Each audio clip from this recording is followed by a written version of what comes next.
Hi, welcome to another edition of the Alan Rosenberg Show, and it's time for the Alan Rosenberg Show's best of 2022.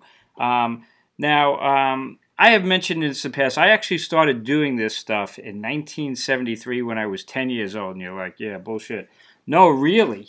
When I was 10 years old, I've mentioned I had an older sister, and still have an older sister, and I started typing up on a typewriter every year all the albums I bought that year. These are the actual typed lists. Can't really see it. And I would type out on a typewriter all the albums I bought that year on vinyl records or 8-tracks at the time. And then I would do my top 3 albums of the year and my best new artists for me that I discovered that particular year. These are the original, you guess you would say, the Alan Rosenberg Show, hand-typed on the typewriter lists from back in those days. Eventually I got a computer and I transferred all of this stuff to the computer and I never stopped. For 50 years I've been doing the Alan Rosenberg Show, my database of what I have and categorizing it. I know exactly every year that I bought an album when I got into a band. It's pretty cool if you like that kind of stuff. I used to type, do columns. Like I went to Farmingdale High School and I used to write a column for the Daler News, and I would write about music. And then I, with the help of my teachers and friends, started my own magazine. Well, you know, it was mimeographed, and it was called The Music Box, Al's Music Box, and I still have a bunch of these. My friends Sandy used to do the covers. And these are the magazines, and they were multiple pages, and I would do surveys, and people would write in, and here's the 1980 Music Box poll, and they're long, and I would write articles about bands and the top 3 albums. So I've been doing this a long time for a very small audience. Very few people know me. 2 years ago, I started this channel, and it's starting to grow a little bit, and I really appreciate the people who do write in and watch continuously, and it's becoming a little bit of a community, and that's what I want. It's not just about me yapping.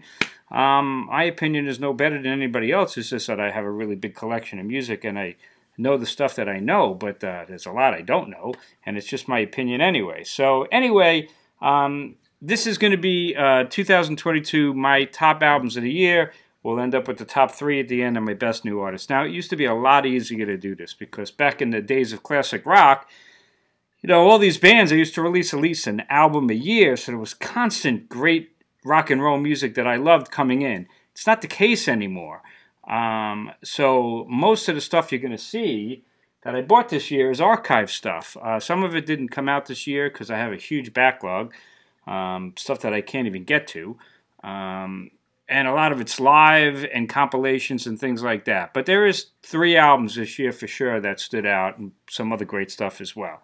So, a little background on me. Hope you enjoy it. Please hit subscribe if you're new to my channel. Check out my other videos. Let's start. Early in the year, I went to this Bowie 75 celebration. They did like a pop-up store, but it was like a real store. And kind of went crazy. And I bought a whole bunch of archive Bowie stuff. So all of these, I got a ton of Bowie stuff this year that I didn't have. I'm a big Bowie collector, and I got this box set, The Width of a Circle, and then it was just okay. Most of the stuff, the Bowie stuff I got, it's kind of like you listen to a few times and then you file it away. This was really disappointing. I got this one, I'm Only Dancing. I'm a really big fan of the Diamond Dogs tour, and this was the second half, which he called the Soul Tour, and this is like the lone live stuff from that tour, and it was an expensive CD, but man, it sounds like a bootleg. It's just, that was disappointing. This was a nice one. This was a good one. Changes Now Bowie, and these were alternate versions, like acoustic versions of these kind of deep tracks. That's a really good CD. I think my favorite of all of them was this one, and this is called Welcome to the Blackout, live in London in '78. This is a live concert. You know, he released a stage album, but I like the stage album, but it's kind of dry. I think this is much better than the stage album. This is a really good live Bowie album. So I got all of these at the Bowie show, but I also got the album that he released, or his estate released this year, which is called Toy. And of course I had to, as a completist, I got the box set, and it's like 3 CDs of this. And this was an album that he wanted to release. The record company didn't want to release it because they didn't think it would be commercial. It's hard to believe, but Bowie wasn't selling a lot of records on many of his albums were not big hits. And they didn't want to release this thing, and I kind of got it. It's an okay record. Basically, he redid tracks that you could find already in the Bowie discography. These are the original versions of it. Personally, I prefer the original versions. I kind of agree with the record company. I do not think Toy was a great release, but that's the release they released this year, and so there you go, Bowie this year. One album that I was really looking forward to is this box set, Blondie Against the Odds, 74 to 82. Now, I'm a huge Blondie fan. I have everything they did, multiple configurations, plus other stuff that, remastered versions. I decided to get the box set of just the unreleased stuff, the outtakes. This definitely wins the award of the year for the best packaging. And again, this is the small box, but they released these mega boxes on vinyl and also a bigger box where you could actually buy each of the 6 original albums followed by the bonus tracks.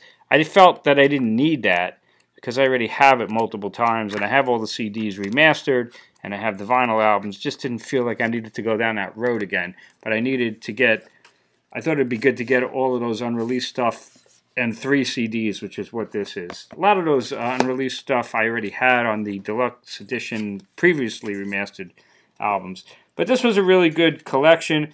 If you are a Blondie fan but you don't have all of those albums, I would recommend going with the bigger box where you get all of the 6 albums plus all of these bonus tracks. The bonus tracks alone, it's not a great listen. It's not the kind of thing I'm going to want to put on a lot, even though I've heard most of them. It's just cool to have. So that was a good release for sure. Blondie, Against the Odds. It was a box set I was waiting for a long time, and they finally released it. This is an old box that came out probably about 10 years ago, but it's really rare and hard to find, and I picked it up this year. This was a really good find for me. April Wine, the April Wine collection. It's 4 CDs. They break up the CDs as hits and vintage wine and the rock songs and the singles and live stuff with a nice booklet, reminding me what a good band they are. They're all over the place. They do classic rock and hard rock and ballads, good stuff. Another CD I got this year that was a really cool find was a band called Pentangle. Legendary band, amazing musicians, Terry Cox, Bert Jansch, John Renbourn, Danny Thompson, and Jackie McShea singing. Gotta be in the mood for this. This is not everyday kind of music. Very mellow, very original, kind of acoustic, folkish, Fairport Convention, Steel Ice Band kind of stuff. Great musicianship, and this was a deluxe edition of their album called Sweet Child. This is a good release, and I was really happy to get this. Old album, but a good new one for me anyway. As was this. This was Paul McCartney released a live album called Amoeba Gig, and he finally released this, I think about 2 or 3 years ago. And I couldn't believe how good this was. There's tons of McCartney live records, but this one, really good set list, deeper cuts, some of the newer tracks at the time. This was a surprisingly really good release. This was a year, as you're going to see, of live albums. Here's another live album I got. Porcupine Tree. They released this one this year, and this was a beautiful package, an Easter size, and this was the whole concert of the Fear of a Blank Planet tour. They went back and redid it, and it's 2 CDs and a DVD. Not much of a stage show, and this is Porcupine Tree, almost hard rock, heavy metal at some times, but still melodic, and it's a really strong performance, Steven Wilson. This was a really good live record of this album's tour.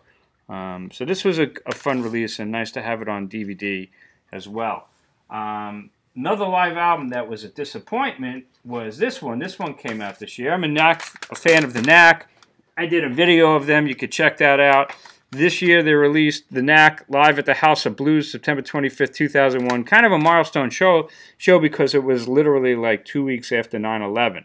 and they did the show anyway. It's the original band with a different drummer named Dave Henderson, but what you realize is that this is almost a duplicate of an officially released live album that they did called The Knack Live from the Rock and Roll Funhouse, and this was for the Normal's the Next Guy album, and they did a DVD of this, and I have that as well. So it's kind of superfluous. It's almost the same exact set list. The difference being that this is really raw. I mean, it's funny. Doug Fieger's voice is the first couple of songs he's literally singing off key. So it's real. It's live, and I kind of like that. But at the same time, it's not quite as good as this, and really unnecessary. If they were going to go into the archives, the Knack, and they're releasing more archive stuff, somebody released this thing. This is the Knack live in New York on the Round Trip Tour. This is a bootleg. Man, this is a killer show from the Round Trip Tour. I'd like to see them release this thing. I think this was a WLIR radio broadcast. That's the one you should be releasing. Another live one I got this year. This came from Japan. Now, I'm a huge fan of a band called Mostly Autumn. You probably never heard of them. I described them as Pink Floyd with a female vocalist. I had seen them opening up for Nectar way back, and I was blown away. Really, Pink Floyd with a female vocalist is a really good description. This album is one of my favorite albums of all time by anybody. The lead singer and writer of some of the songs was a woman named Heather Findlay. She left the band and went solo. You can't get any of her stuff here in America. I don't even know if you can really get it overseas too much. I saw this on Amazon really cheap from Japan. I don't know if it was mispriced, but I bought it, and it's called Live White Horse, and this is a double live CD of the Heather Findlay Band, and it's terrific. Kind of interesting because there they were as a prog band, but she writes like acoustic, kind of influenced by Stevie Nicks in some cases, but more rockin'. And this is all over the place. She does like Nashville and country, and you're like, here's this woman from York in the UK doing like country music, but it works really, really well. But the quality's not great. It's kind of low budget. One day I hopefully can get the White Horse studio record, for a decent price. But this was a really good find for me. Heather Findlay, Live White Horse, another live release that came out this year. Let's keep going. This was a really good find. This is not live. This was a compilation album called the Redbird Girls, very first time in stereo, 1964 to 1966. This is, all these all female groups, from the early 60s. Great song, one great song after the other. Original versions, I guess, of Go Now and The Boy from New York City and I Can't Let Go. I just played this CD a lot. It's just great. It actually didn't come out this year, but good luck finding this thing. But this was a great pickup for me this year as well. I'm a really big fan of a band called Blackberry Smoke. Blackberry Smoke is kind of still carrying on with Southern rock, modern-day Southern rock. I picked up 2 more Blackberry Smoke albums this year. This is their most recent one, this one right here, You Hear Georgia. The one before that was called Find a Light. They're both really, really strong. This is the newest one. They're both very similar, sound just like the other Blackberry Smoke albums. Blackberry Smoke had the #2 album of the year for me back in 2016 with Like an Arrow, and in 2014 they were my best artists. I got into them with the Leave a Scar live record. But 2 really good releases I got. This is their most recent one that I think came out this year, maybe last year. But good release. Not top 3 stuff this year, but good stuff for sure. Antigone Rising, kind of a local band that I really like, and autographed this CD. This was their release this year. It's kind of like an EP. It's good.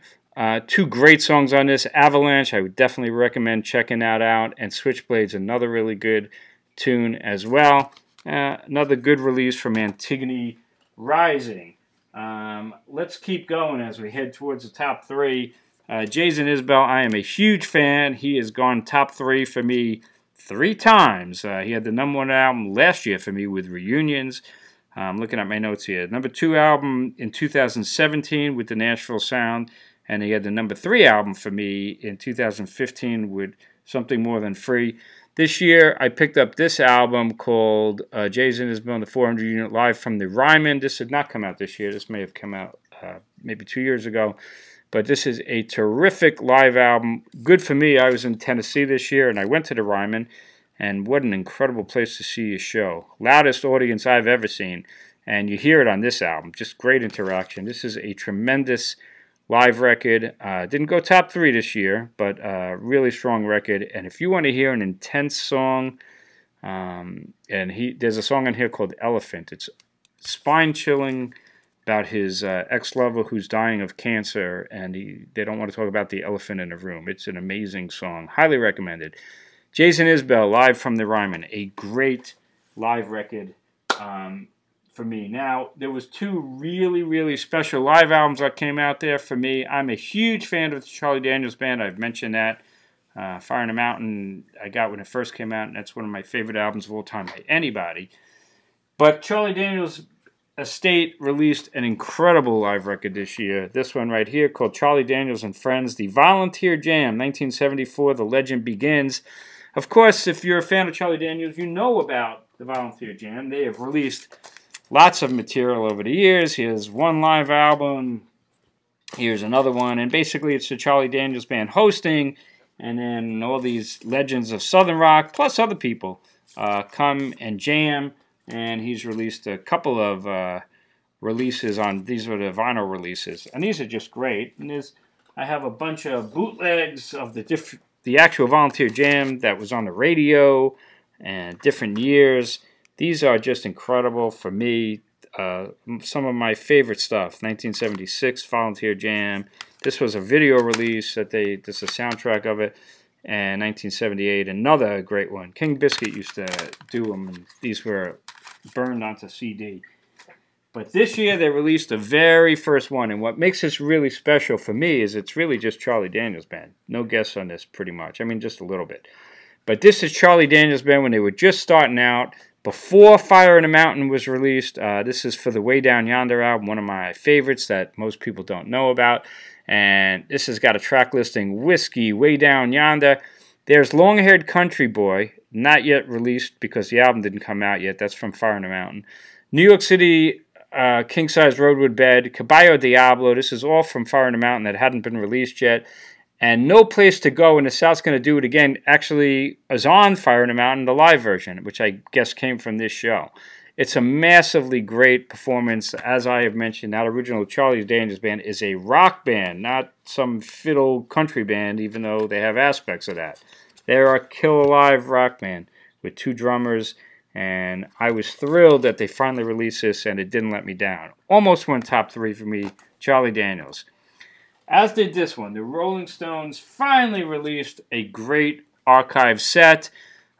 We all know back in 1977 they did Love You Live, and side 3 of Love You Live had the Elma Combo side, and everybody knew it was professionally recorded, but all these decades all we officially knew was those 4 songs. And I already did a full video on Elma Combo, so please check that out. But a couple years ago on Bootleg, we got a little glimpse of some extra tracks, and man, it just kept whetting our appetite. Are they ever going to release this stuff? You know, they keep releasing archive stuff, but it's the same stuff over and over again. They finally released Elma Combo. This is the double CD release that came out this year. Lousy packaging. I was not happy with it. Little booklet that doesn't even have a picture of Bill Wyman in there. Really? But let's talk about the music. You could check out my whole review of this album. Why is this so special? Well, the Stones are really sounding hot on this show. They're playing in a club. They are loosey-goosey. Mick Jagger at that time was definitely campy, but it's a very different band than 72 and 69. And Ronnie Wood, it's his first tour. 75 was the first tour with the band. He's not a full-fledged member, and he had something to prove, and I think he proved it well. He's not a Mick Taylor on lead guitar, but it's certainly the best lead guitar he ever played with the band. And most importantly, on this Elma Combo show, you get an incredible set list. I mean, just amazing stuff. Hand of Fate, Route 66, Fool to Cry, Crazy Mama, Manish Boy, Cracking Up, Dance Little Sister, you know, Around and Around, stuff you just don't hear by the band all that time. They're pushing Black and Blue because that's their newest release, Hot Stuff, Star from Goat's Head Soup, Let's Spend the Night Together, Worried Life Blues, Little Red Rooster. They just burn on this. And then it ends with 3 kind of bonus tracks from the other night. It's the whole show. And then one other night, and they do Melody with Billy Preston, who's all over the CD. And then Luxury from It's Only Rock and Roll. And Worried About You, which came out 4 years later on Tattoo You. Man, this is a killer set list from a rockin' band in a bar, the Rolling Stones, El Macambo 77. The only problem, it didn't sell that well. They were charging a lot of money for this 2 CD set, but it's worth it. It's as far as Stones live albums go, for me, it's Get Your Eyes Out, that and Love You Live. Strip's also way up there, but special release.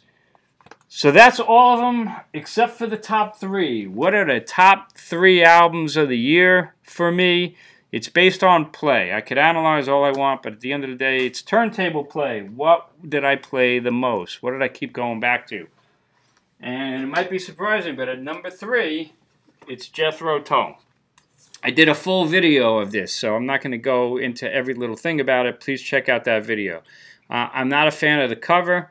I understand the aspect of the cover because it's a thematic kind of an album that Zealot Gene, Jethro Tull, but not a great cover. I went for the deluxe edition with 3 discs. I'm glad I did. It's got a nice booklet, and basically you get the whole album on 1 disc and a really great booklet that has the lyrics and, you know, the aspects of, there's an interview with him, stuff from the Bible that kind of gave him ideas.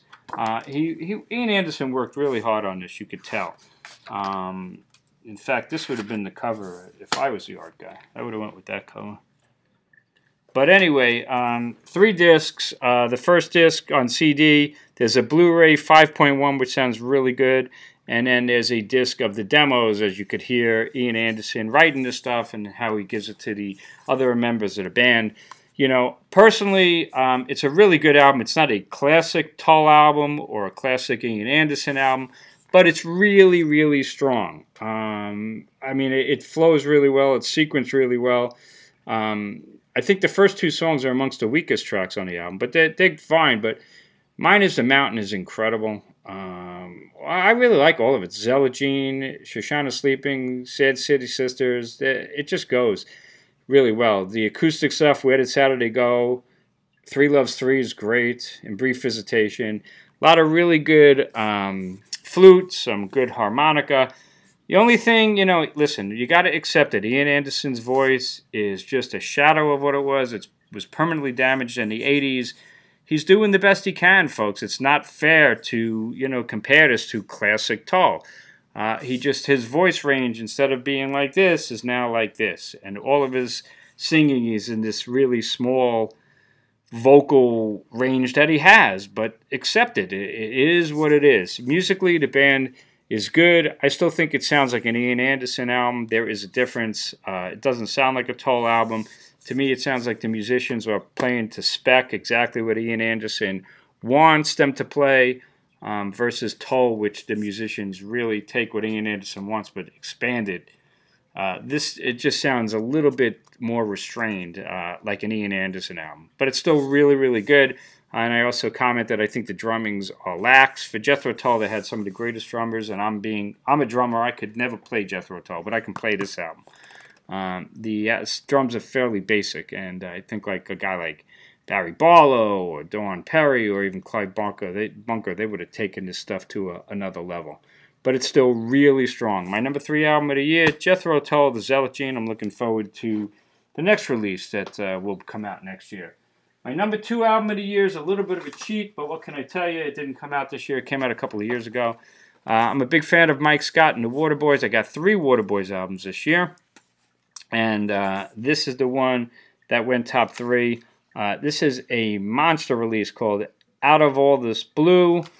It's a double CD. This one's actually a triple, but you don't really need that bonus disc, which is variations and outtakes and demos and things like that. Those first 2 CDs, this is his version of like Exile on Main Street, the White Album, Tusk. You get the idea. He could really expand and go into different styles, and it works. And this is a unique Waterboys album. Doesn't sound like any other Waterboys album I've ever heard. He does some electronica. He does even some rap, some hip-hop. You know, it's all over the place, but there are amazing songs on it. If I Was Your Boyfriend sounds like a Prince song. Santa Fe is great. Love Walks In's amazing, great piano lick. New York, I Love You is phenomenal. Morning Come Too Soon just rocks for 8 minutes. Side 2, Nashville, Tennessee is great. It's just awesome. Kinky's History Lesson's a really funny, good song where he's going after Kinky Friedman for something he said about the British Empire. It's a really, really strong record. I listened to it all year, and I still play it. It's just great. So there you go. The Waterboys, Mike Scott, Out of All This Blue, my number 2 album of the year. This is now the 3rd time the Waterboys have gone top 3. They had the number 1 album of the year for me in 2016 with this one called Modern Blues. And they had the number 1 album of the year in 2006 for me, which was This Is the Sea. Mike Scott and the Waterboys, I continue to love their work. What's the number 1 album of the year? Yeah, it was kind of shocking. I bought it out of the blue. She's a 32-year-old woman that I would never give the time of day to until this year, and now I know what I was missing. We're talking about Taylor Swift. I did a whole video on this album, and it's kind of interesting. This is probably the least commercial Taylor Swift album ever, and that's part of the reason why I bought it. Kind of reminds me of Joni Mitchell when she went experimental. It's kind of like, do you get into Joni Mitchell with the Dog Eat Dog album or the Wild Things Run Free album? Those are albums I really like, but they're really experimental. This is a really experimental album, and I just loved it. The first time I heard it, I didn't care for it. The second time, but it grew on me, and I still play it all the time. It's just loaded with great songs. She's a monster talent. Later on, I went and got an earlier record called Speak Now. Blown away by how talented she is. I think she's just awesome. I understand why she is like a Joni Mitchell of today, even though musically she's more popish, possibly more countryish. But people read every one of her lyrics. She exposes a whole life on there. But this is a really cool record. This is exactly perfectly titled, Midnights. You listen to it at night. You soak up the electronica on it. She takes chances on there. You know, she does a duet with a guy, but it turns out it's not a guy, it's her. You know, with like her voice completely modulated to sound like a guy. It's just a really, really, really strong record, and I love it. And I already picked up another Taylor Swift album, which I haven't gotten to yet. It'll be for next year, and I'm going to become like a minor Swiftie, I guess. But she's the real deal, and I love how she's fighting with Ticketmaster now. She's awesome. So anyway, there you go. Number 1 album of the year for me, Taylor Swift. And then number 2 album of the year for me, The Waterboys. I know it's a cheat. It came out a couple of years ago. I get it. What can I tell you? And number 3 album of the year is Jethro Tull. What did I do with it? The Zealot Gene. There you have it, folks. Now, who's the best artist of the year? Best new artist of the year? Best new artist for me is a new artist for me, which oftentimes is a new artist, but oftentimes not a new artist.